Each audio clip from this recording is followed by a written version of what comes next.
আগে তো শুধুমাত্র 2 থেকে 3 পদের মেশিন তৈরি হতো, এখন বর্তমানে আমাদের কারখানায় প্রায় 32 পদের মেশিন তৈরি হয়। আগে বিদেশ থেকে আমদানি করতো, চীন থেকে বা ভারত থেকে এগুলো আমদানি করতে হতো। যেমন এখন আমরা একটা উদাহরণস্বরূপ বলতে পারি যে ফিড মেশিন, ফিডের একটা প্রজেক্ট যদি 1 টন ক্যাপাসিটি, ঘন্টায় যদি 1 টন ক্যাপাসিটি একটা ফিডের প্রজেক্ট যদি কেউ এখন আনতে চায় চায়না থেকে, তাহলে কিন্তু তাকে 32 লাখ টাকার মতন ইনভেস্ট করতে হবে। কিন্তু সেই প্রজেক্টটাই আমরা শুধুমাত্র 10 লাখ টাকা বা 11 লাখ টাকার মধ্যে আমরা ওনাদেরকে সেট আপটা করে দিচ্ছি। এতে করে কিন্তু অনেক সাশ্রয়ী হচ্ছে। আমাদের এখনো মেশিন পত্রের মধ্যে কোনো রকমের কোনো অবজেকশন আসে নাই, যেগুলো আমরা মেশিন সেল করতেছি। আর দ্বিতীয় কথা হলো যে সিরিয়াল আছে আমাদের, সেজন্য কোয়ালিটি মেনটেন করতে হবে আপনাকে। কোয়ালিটি যদি খারাপ করি তাহলে কিন্তু মেশিন আমাদের থেকে কেউ নিবে না। আমাদের কোয়ালিটি ফার্স্ট। মেশিন যদি কোয়ালিটি সম্পূর্ণ করতে হয় তাহলে আমাকে মেশিন রাখতে হবে, যে কি কি মেশিন দিয়ে আমি মেশিনগুলো তৈরি করতেছি। সেরকম আমাদের প্রায় 15টা মেশিন আছে, আধুনিক মেশিন। ফিড মেশিন আমরা আগে চায়না থেকে নিয়ে আসতাম, এখন আমরা নিজেরাই আবিষ্কার করে নিজেরা সেল করতেছি। ফ্লোটিং ফিড মেশিন এখন বাংলাদেশে কেউ তৈরি করে না। মূলত কথা হলো কি, চ্যালেঞ্জ যদি না অ্যাকসেপ্ট করি তাহলে কিন্তু আমি আগে আইতে পারবো না। আমি যেমন একটা ফিড মেশিন তৈরি করলাম, আমাকে 6 মাস সময় লাগলো, একদিনে কিন্তু হয় নাই। এটা স্টার্টিং প্রসেসে আমাদের একটু অনেক সমস্যা হলো, করতে করতে এখন এমন হয়ে গেছে যে মেশিনে আমাদের কোনো রকমের কোনো সমস্যা নাই।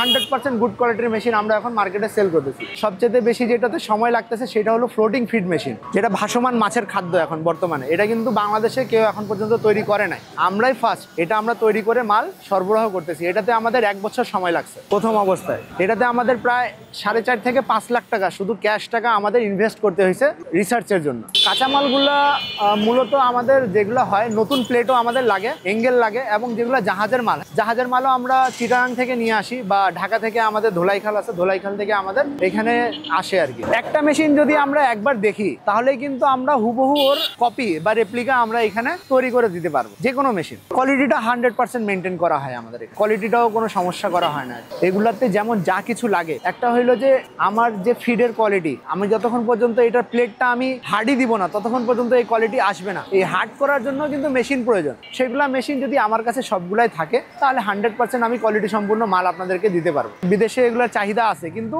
আমাদের অত মানে হচ্ছে না, কমিউনিকেশনটা সেরকম হচ্ছে না, এবং তাদের সাথে কথা আমাদের বলতেছে না আমদানি রপ্তানির ক্ষেত্রে আর কি। তো সেজন্য আমরা বিদেশের দিকে একটু কমই ধাবিত হই। দেশের চাহিদা এখন মোটামুটি আল্লাহর রহমতে অনেক ভালো।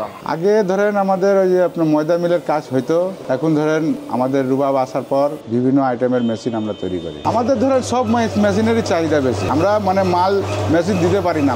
আমাদের ধরেন 3 মাস 4 মাস 5 মাসের মানে থাকে, ডেট থাকে। প্রায় বেশিরভাগ ধরেন ফিড মেশিন হইলো, ক্রাশার হইলো, মিক্সচার মেশিন হইলো, কারি কাটা মেশিন হইলো, এগুলোতে অভিজ্ঞতা ধরেন মানে মানুষের অড নলেজ হইলে, যার অড নলেজ বেশি আছে সে করতে পারবে এগুলো কাজ, নাহলে পারবে না। বাংলাদেশের সবচেয়ে বড় রেলওয়ে কারখানা আছে আমাদের এখানে। এই রেলওয়ে কারখানার উপরে ভিত্তি করে কিন্তু সৈয়দপুরের মধ্যে এতগুলা কারখানা, এই কারখানা যে আমাদের হয়েছে সৈয়দপুরে, হ্যাঁ, বা সৈয়দপুরে যে কোনো ধরনের মেশিন আমরা তৈরি করতে পারতেছি, এর মূল কিন্তু হয় কিন্তু কারখানা থেকেই। রেলওয়ে কারখানা হইলো, এখানে হইলো বডি শপ, হ্যাঁ, যত রকমের রেলের বডিগুলো তৈরি হয় সব কিন্তু আমাদের সৈয়দপুরেই তৈরি হয়। বলা যায় যে এশিয়া মহাদেশের মধ্যে এই ওয়ার্কশপের মতন বড় ওয়ার্কশপ আর কোথাও নাই। এত বড় এটা ওয়ার্কশপ আছে, রেলওয়ে ওয়ার্কশপ আমাদের এখানে। আমার যে দাদা, উনি কিন্তু কারখানাতে কাজ করতো, এখান থেকে রিটায়ার হওয়ার পরে কিন্তু ওয়ার্কশপটা দেওয়া আর কি। দাদারা প্রথমে R3 মেশিন, তারপরে কাঠ কাটার মেশিনগুলো যেগুলো হয় সেগুলো দিয়েই কিন্তু স্টার্ট করছিল আর কি। মেশিনের ওরকম চাহিদা ছিল না, কিন্তু বর্তমানে যে যুগ, এখন কিন্তু চাকরির দিকে মানুষ ধাবিত না হয়ে সবাই কিন্তু ব্যবসার দিকে ধাবিত হচ্ছে। বর্তমান সময়ে কিন্তু মেশিনগুলোর চাহিদা প্রচুর।